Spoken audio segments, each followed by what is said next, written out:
This is the utility pick one. This is your, if you put it on your belt, you could carry it anywhere, do anything about with it. This is the German Shepherd of knives. This is the, maybe it doesn't do anything the best, does everything really well. This is, I told you before, if you had to run out of the house and only take one, this would be where you pick that one from. This is your utility. This is your everything. So we're gonna scream through these, and then we're at the end of this session. Okay, first off, Cold Steel SRK in CPM 3V.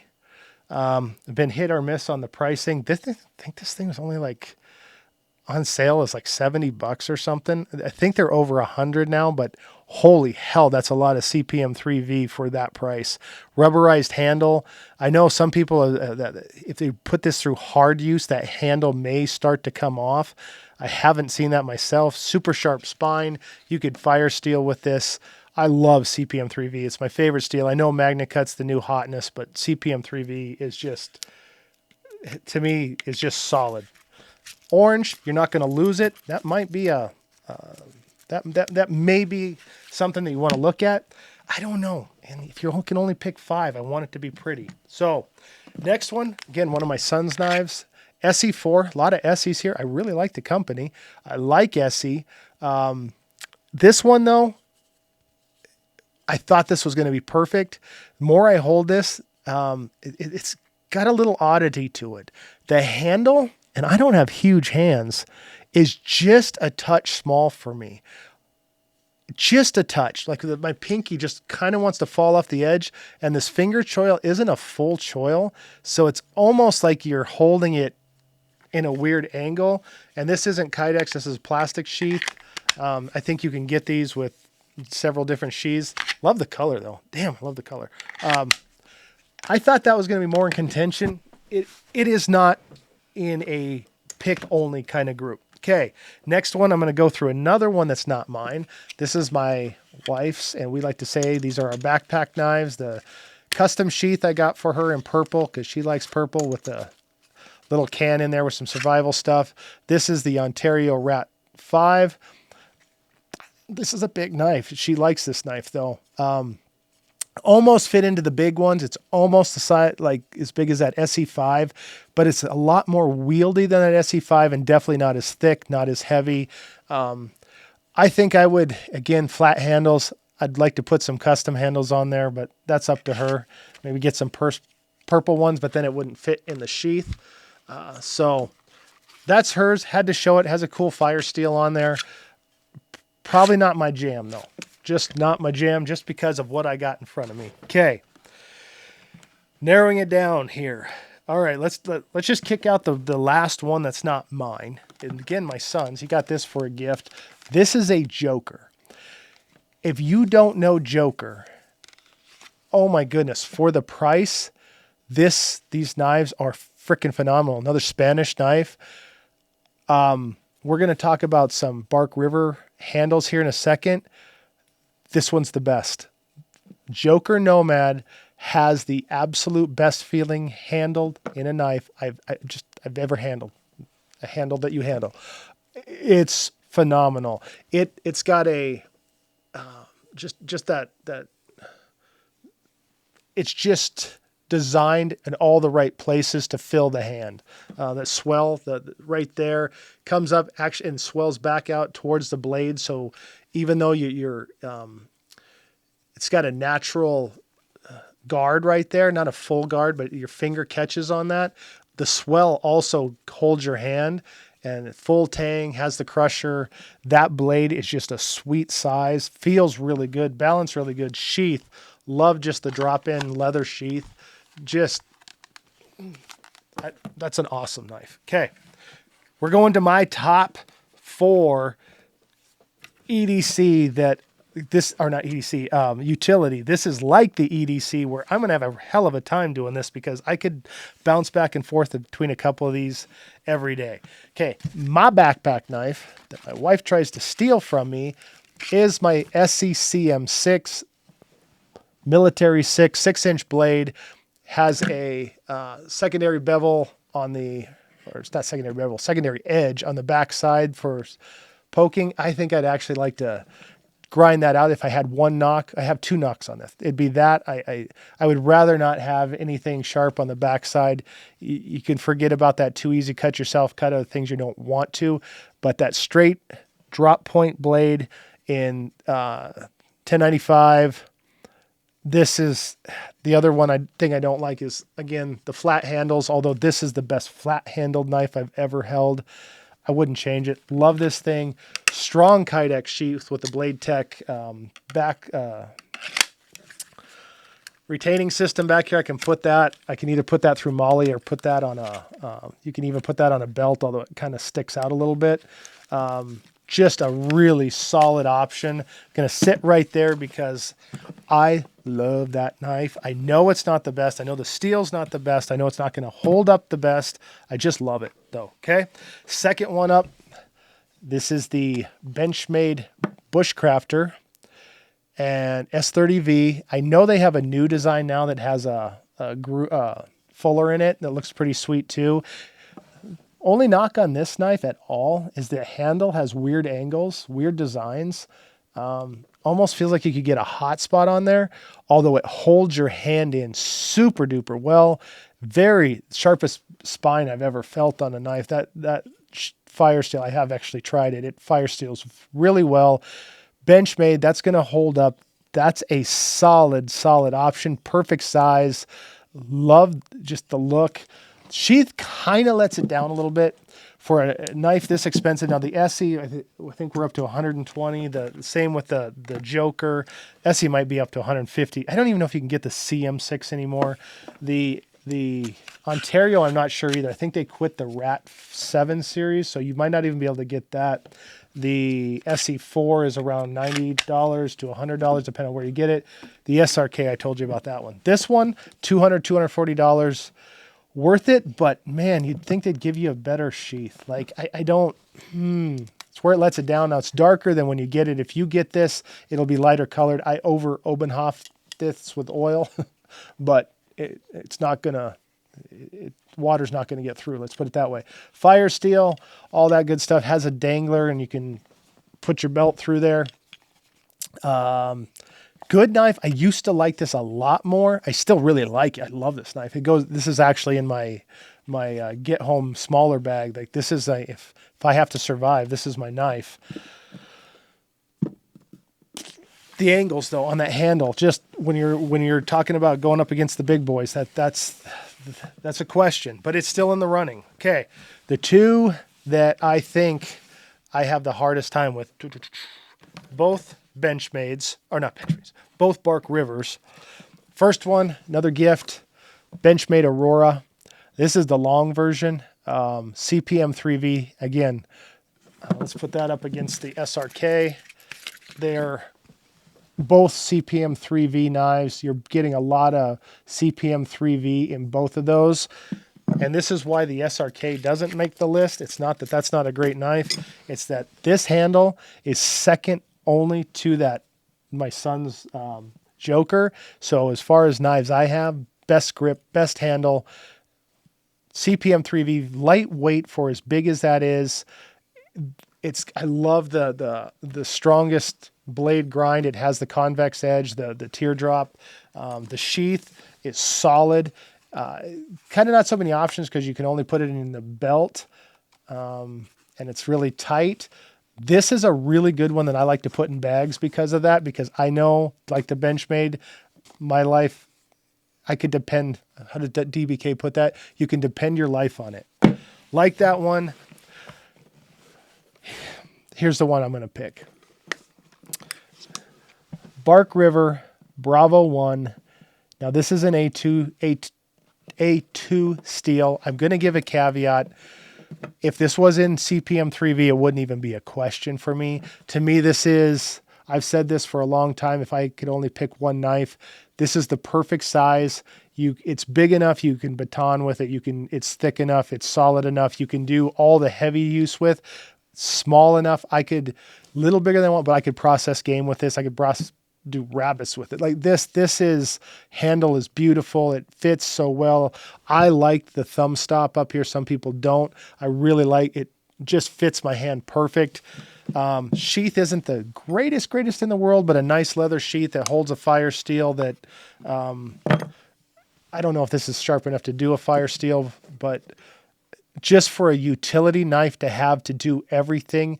If I had to run out of the house and could only pick one knife, that's the one I would pick. And then I would probably turn around and pick this one because it's in CPM 3B, but I'm going to move this one forward. So let's get to the 5 that I am picking. And what am I doing here? Well, I had 7. We went through the list, and I had 7. I have my Elishewitz, Hogue, EX-F01, and A2 steel. What won this for me, if you remember, is the sheath for this is, let me turn this, get this in and turn it for you. This sheath has MOLLE on the back. You can put it on a belt, but you could hang this upside down, and it's the only knife I have that has an absolute, it's a button lock system or a sliding lock system that holds the knife in. That is a winner because you're not going to lose that unless you hit the button or it gets caught on something. But it also has the button strap on there, double retention. This would, in the law enforcement world, for a holster be called a level 2 retention system. So kind of like that, gonna keep that in as the tactical. For my heavy hitter finals, this is the BK7, Becker BK7. It's a stout boy, but it doesn't feel like it. The weight and the balance on this, you got to feel one of these. I picked this up when I got it, and I was like, oh, this is going to be a heavy chunk. No, this is nimble. For the size, it is so nimble. It is so good. I'm going to be honest with you. I never used to like Becker knives. I didn't like this look. I thought it was, I don't know, I didn't like the plastic handle. Just didn't do it for me, right? I picked this up, totally changed my outlook on BK. Now I kind of want them all. For my Woodsman, gosh, this was a hard choice. Between this and where did I bring it up here? I didn't, but the Tops Bob field knife. I really like the Tops Bob, and you know, it's probably one of those things, if I have to pick 5 for the rest of my life, I should pick the ones I want because that's going to make me feel better. Is that kind of what it's like? But if you can only have 5 knives, they've got to work for you. And I needed a lighter weight, just solid knife that camp knife. This really, really fits the bill. The Mora Garberg for from 2010 to about 2020 was the talk of the town for any time you had to do bushcraft. Now people get tired of talking about things, so they bring in other knives and want to go back to the NFL analogy. The NFL draft. By the time you get to draft day, you're mock draft to death, and the number 1 quarterback, you're trying to find all the flaws in it. In the end of the day, they're probably still the number 1. Mora Garberg, still number 1 in that category. Okay, hunting knife. Okay, you can only pick 5 knives. We talked about this earlier too. Some of these got to cross over, and you got to have some utility out of your hunting knife, out of your bushcraft knife. It can't do just one thing because you may have more than 5 things to do. As you will see, I have 7 here, and I have to pick my 5 or 4. And the hunting knife that I'm going to go with is the Buck 110. Not just because I have used this hunting and it works like crazy. If I could get the Buck 110 and CPM 3V, I would jump for joy, and it may actually be my one life, one knife kind of knife. Although I probably would still pick not a folder. I'd pick the fixed blade. But for my hunting, I want this because, again, we go back to the sheath and how you handle it, because that's important. If you don't have a knife with you, it doesn't do you any good. Having the sheath, button lock, secure, put that on your belt. Like I could carry this to work and nobody would think twice. Absolutely nobody would think twice. Looks like a multi-tool in the pouch. I could carry this, have it. Is it quick flick open? Absolutely not. But if I had to EDC a knife, I could EDC this one pretty easy with my belt. So I'll keep putting it back in the sheath because I like it so much, but it's going to sit out here. So that's my pick for hunting. What keeps this from just taking over the woodsman chores is, I don't know if you can tell, like my camera's so far away. It's got a hollow grind, which is really good for slicing. So this can second as a food prep knife, camp knife kind of thing. Usually hollow grinds aren't as tough. They're not as tough as Scandi, and they're certainly not as tough as a convex or teardrop grind or even a saber grind, but they're very, very slicey. So that's the other thing. I can only have 5 knives. They can't all be the same thing. As much as I really, really like the teardrop design for the toughness and what it does, the overall, they can't all be that because I would need to do other things. So here, again, camera setup as it is. Someday I'll have 2, and maybe I'll just get a GoPro or something, give you a top-down view. Still working on this whole YouTube thing. Sorry, folks, I'm not a pro by any stretch. Okay, EDC Benchmade bug out. I went back and forth off camera on this. I've been thinking about this video for even before Dutch Bushcraft did their top 5. I always think if I could grab this or that, if the house gets on fire, if, Red Dawn happens, earthquake, whatever, all the stuff happened in the world. You read the good book, rumors of war, earthquakes, famines, all kinds of stuff coming down the pike. You might just have to grab stuff and go. So I'm always thinking in my head, if I had to grab one and go, would I want a folder in my life? Again, I talked about this before. It's almost like you have to pick 2 different lists. Top 5 that you would keep all time if you lived in a vacuum and things didn't change drastically. Things will always change, but if things didn't change drastically, if I continue to work in the environment I work in now, where I have semi-dress pants, I still use hiking pants. They look nice enough because they have, internal cargo pockets that don't stick out too much. I like to put stuff in there. This bug out, it's what I carry every day. It's my buddy. I'm almost to the point I'm going to name the dang thing because it's just with me all the time. It cuts everything from boxes to whatever I need. It does it well. It stays sharp. It's lightweight, but so solid. Like I told you before, this between this and the Ozark Trail, hey, I'm going to carry that Ozark Trail, $10. If something happens, it's orange. I can find it. I drop it, if I lose it, it's $10, even though they're hard to find right now. I'm sure they'll be easier to find at some point. But this is worth every frickin' penny. I didn't think anything would ever supplant. I used to go back and forth between the Spyderco Paramilitary 2 and the Osborne 940. Again, the 940 is another one of those knives. Like I said, I thought Wrangler Star was full of crap. I didn't particularly like the looks of it in pictures, but it's one of those when you hold it, when you feel the action, when you feel how solid it is, it's great. What I have against it is the angles on the handle are a little bulkier. This is really, really flat, really light, and as far as I can tell, it's tough enough. 940 might be a little tougher, but it's tough enough to keep with you every day, and that is the important part of EDC. I know everybody's kind of moving to the fixed blade EDC. I'm working on it. If I knew, well, again, the good book, things are going to happen. But if I knew that I was going to have to run out, could only keep 5, and this would be my EDC, it's very, very tempting to take this little guy. I mean, the Reef, look at the size difference. The Reef knife, I think it's called Reef, not Rife, but a Reef knife, the 2.5, it's solid. It's CPM 3V. It's gonna last longer than this, just for the basis that this has an action. That the action with springs and just it's a mechanical point of failure. The Reef knife does not have that. Could it break? Of course, if I pry, if I whatever, but very much less likely to break. What the issue I have is this. If you look at the Benchmade Bug Out, that is so thin, so narrow. I can literally wear this with anything. I've wore it with gym shorts, that loose hanging gym shorts before, and I'm not hanging off my butt. I'm not one of those people, but you know, you walk around the house, you throw on a pair. Well, I got to lose weight again, but anyway, loose fitting clothes.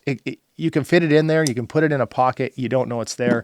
This one is, there's only one way to carry it, and that's on the belt right now. Could I try to find a different system for this? Yeah, it's got the holes that I could probably do that with, but I'm still working on that. And because of that, that's why I went with the Bug Out. And it just has to be in this list. And if you would have asked me when I first started this, if I would have had 2 folding knives in a top 5 showdown, I would have said no, because again, that mechanical point of failure, but it is what it is. All right, I'm gonna pull it back out. I know I put it in the list, the heirloom knife. Here's the kicker about the heirloom knife. This isn't a toy, it's not glass. This is actually almost the perfect ideal size for a, if you could only take one. It's very solid. Little handle heavy for me. The balance is just a little bit, the balance point is kind of where the swell is right there. I find that I'd like the balance point a little closer to the guard, but if I had to use a knife, is this usable? Yeah, it's the convex, I think they call it saver, but I think this has the teardrop, more of a teardrop design to it. It's solid. So if I had to use it, you know, I'm putting it in the list right now because it could be used. That said, my last pick, my utility knife, the Bark River Bravo 1. I just think this size is perfect. The handle, again, the 2 Bark Rivers I have, I consider them the best handles I've ever had on a knife until I held my son's Joker Nomad that I showed you before in previous video. But it's still really, really good. It still fits the hand, and that is so important. That contact point between your hand and the tool, no matter what the tool is so important. If you can't hold on to it, it doesn't mean a dang thing. It's sharp. I'm not going to do any slicey tests for you. I just not, but I can tell you it's sharp. I've carried it. It's solid. Now here's my one kicker with this.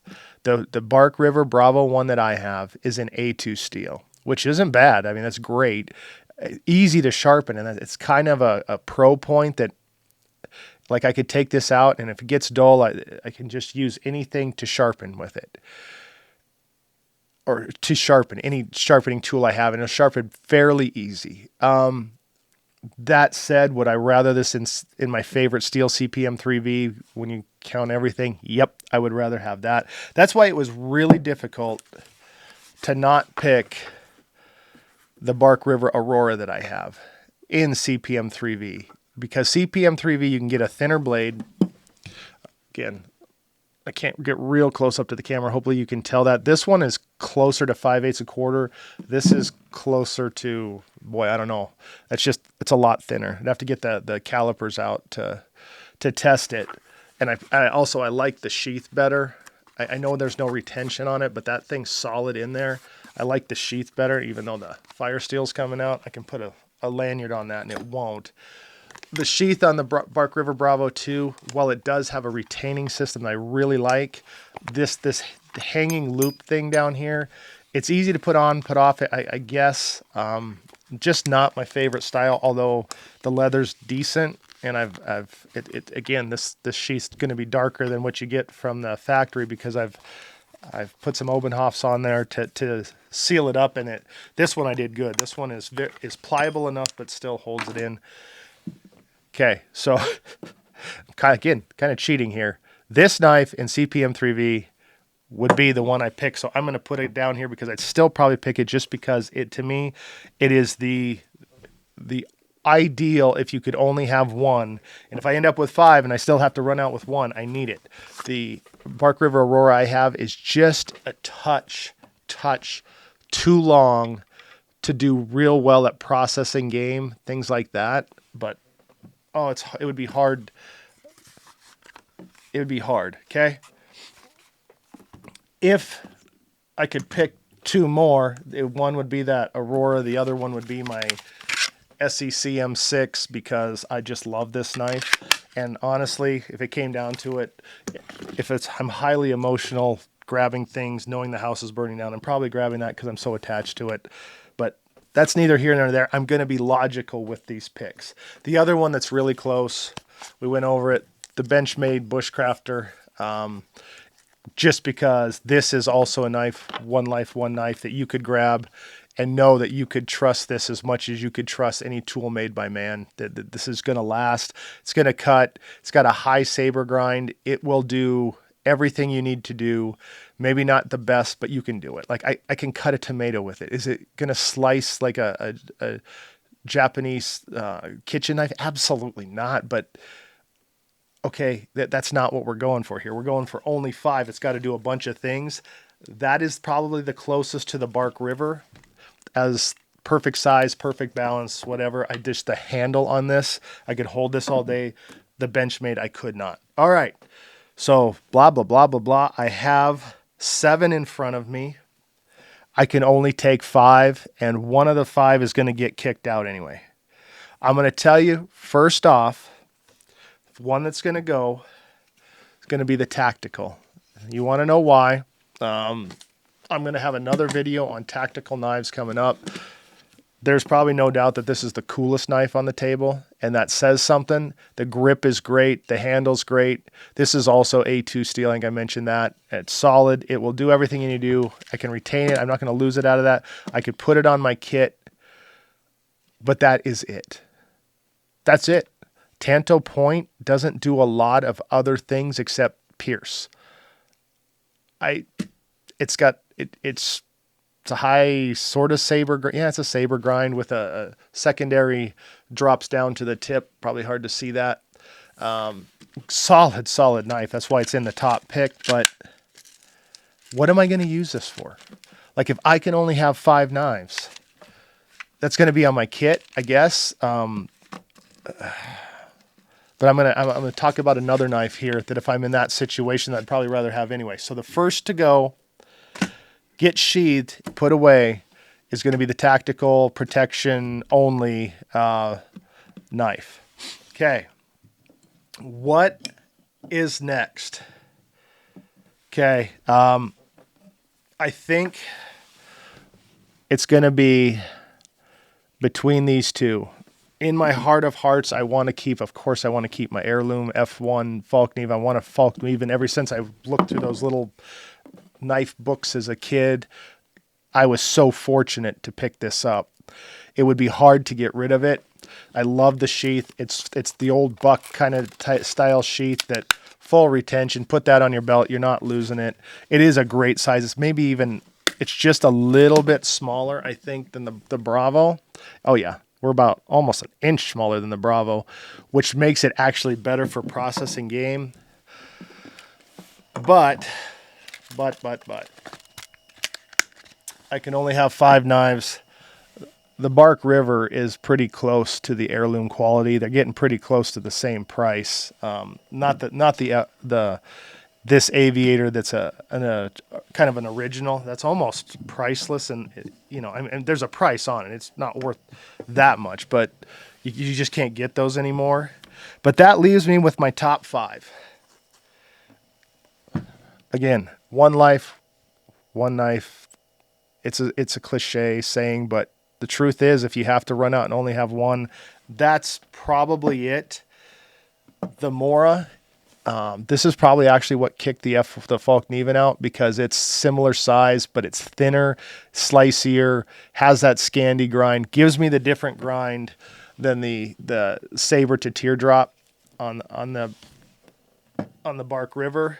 Those two are very similar, and that's kind of by design because this size, if it's perfect, 1 is none. Why not have 2? 2 is 1.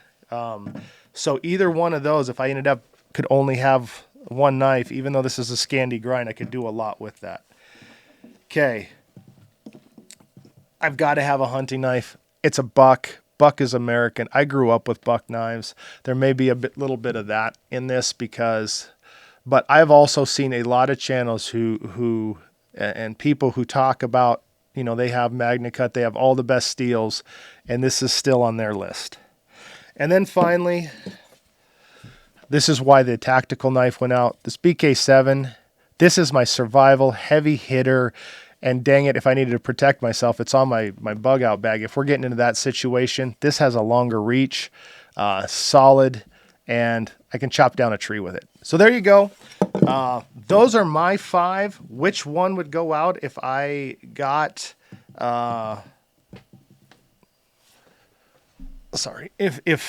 which one of these would leave if I got if I got the LT Wright, I'm going to say probably the Mora Garberg is going to go. If I was able to get a Randall, the Series 1, I would still keep the Becker BK7 because it's a tougher knife, but the Randall would make me cry to put away, kind of like the F1 does. If I could get a Montana Knife Company knife, those are the best hunting knives I think made in the world now. I would sadly have to push out the Buck 110. And then the Winkler belt knife, I think, that's the one that would be tough. I would have a fight between that and the Becker BK7. I want a Winkler so bad, but gosh, does it beat out the Becker? I don't know. So that's where I'm at. I'm at 3 2/4 knives because these could definitely be replaced at some point, but the best I have right now. I look forward to any comments you have about what you would take. I obviously don't have access to all the knives in the world, so yes, there are going to be better options, I'm sure, and I would love to hear it. I'd love to hear the reasoning why. I mean, if you're going to say, hey, you're an idiot for this, just piss off, okay? Nobody's an idiot because they have a different opinion than you. I know there's a lot of people that are really moving to the fixed blade EDC, and I might go that route down the road. This may, you tell me in a month or two when I carry this more, this may change my look on the bug out, but to be able to have something that I can put in anything, and I could almost fit this, if I took the clip off, almost fit this in my wallet, okay? There's something to be said about having a smaller knife. I can carry an axe or a machete. Like I said, those are not off the list. So this is as big of a knife as I would ever need to go. I could still process an animal with this, although it would be really, really hard. So that's as big as I'm ever going to go. But thanks for watching this. Like I said, I really, really look forward to your opinions. Would you rather go with ones that just absolutely make you feel like you want something? Are you technical and you only pick the ones that are going to work? Are you going to only pick the ones that will survive an apocalypse? What do you pick? You let me know. Thanks for watching this, and I will see y'all next time when I talk about tactical knives.